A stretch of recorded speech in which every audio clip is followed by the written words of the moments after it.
is Han. I am immigration lawyer. My law office is in Sydney, but I do have an office in Saigon in Vietnam. And I do have clients across Australia that contact me and are my client. In this video, I hope to answer some question, some concern about the sponsor would have. Normally would be, can I sponsor my wife or my fiance to Australia? So the first question would be, are you Australian and permanent or Australian citizen? So if you are Australian citizen or Australian permanent resident, you can sponsor a spouse, fiance, and partner migrate permanently to Australia. So that's the first question. The second question is whether you have a good character. So under the immigration law, if you don't pass the character test, so your sponsorship might be failing.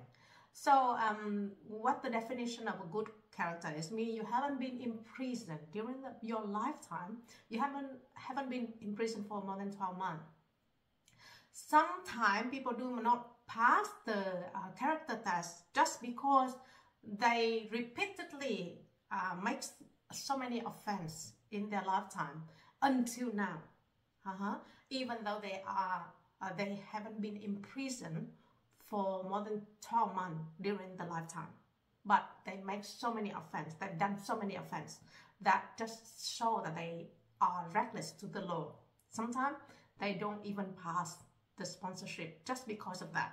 But mostly a person who would fail the character test when they was in prison 12 months, either continuously or not continuously during their lifetime. That's in prison 12 months, normally you would not pass the character test. Of course, there are waiver section for it, but we are talking about just the basic requirement of a sponsor, okay? So in this video, I just talk about the basics. So basic is first, you must be a permanent resident of Australia. Second, or you are citizen of Australia. That's the first point. The second point is whether you have a good character under the immigration law.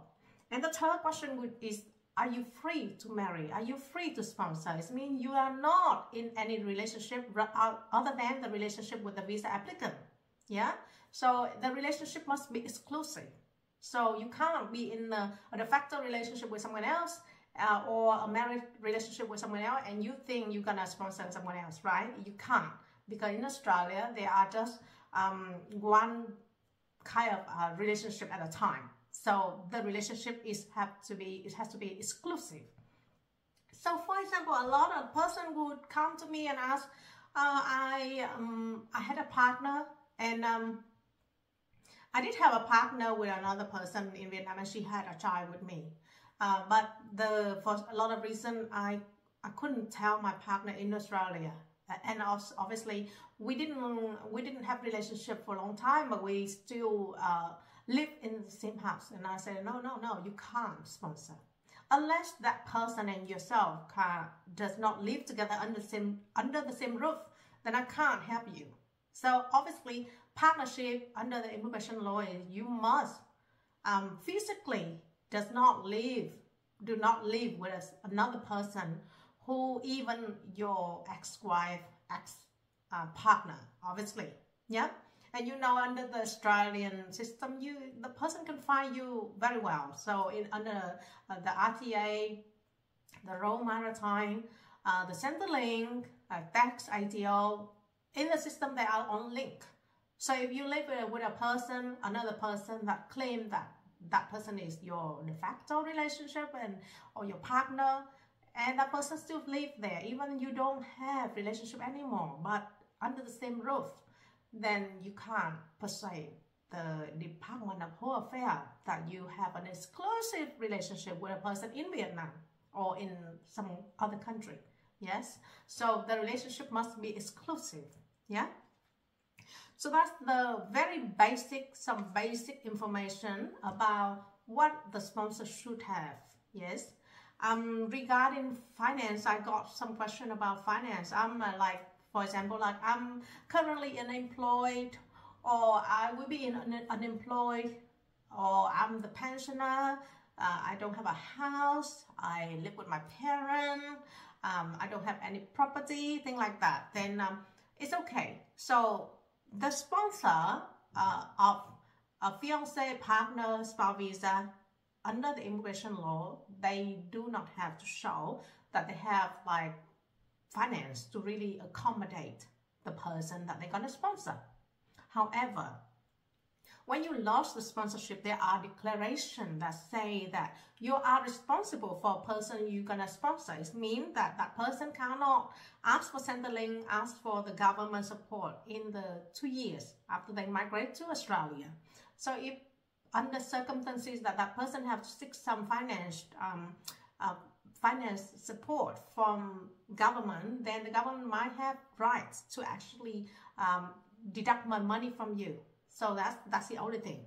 So basically, you have to pretty much be sure that you take care of your partner when they migrate to Australia in the first 2 years. Yes, and that's the only thing. You don't have to show that you have a lot of money. You don't have to show you have a lot of property, or you even don't have to show that you have a job. Okay, so in terms of finance, then there are not really requirements in terms of finance to be a sponsor, but there are requirements of a character, how many times you sponsor, because in a lifetime you can only sponsor twice. If you sponsor this sponsorship is the third time, then you have to show the previous relationship why those two relationships didn't work. And say, for example, sometimes a person passed away, then that is the valid reason. Sometimes a relationship didn't work out, that person depart Australia. There might be a reason. So there are a lot of reasons, yeah, to show that I did try my best, but the two previous relationships didn't work. So this time I would like to have a chance to have the third one, and this could be the last one. So the third time sponsorship is a possible one when you demonstrate there are some circumstances that is compassionate or compelling reason for it. So it can be. But it's not like saying that, I'm not saying that it's impossible to sponsor the third time. But just the question is, if you have to sponsor the third time, then this third time relationship, you have to demonstrate it is a long-term one. And you have to overcome that. That's all. But that are the basic requirements. So first, character. Second is how many times you sponsor. Third is, are you Australian citizen or permanent resident? And of course, if you're not living in Australia, and you are living in Vietnam or in any country, and you have the intention to come back to Australia and to live, then you can still sponsor that person to go with you. Okay, so it's no requirement that you have to live in Australia to sponsor a spouse or the factor one. As long as you are Australian citizen or Australian permanent resident, and you have a genuine and continuing relationship with a person outside of Australia, or inside Australia, you can sponsor that person, okay? And in terms of finance, there is no requirement of finance for you.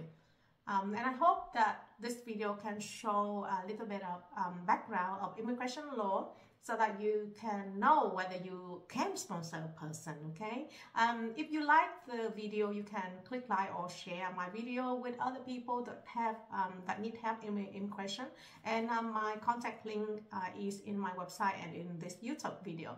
Thank you so much for listening to me, and I'll see you again.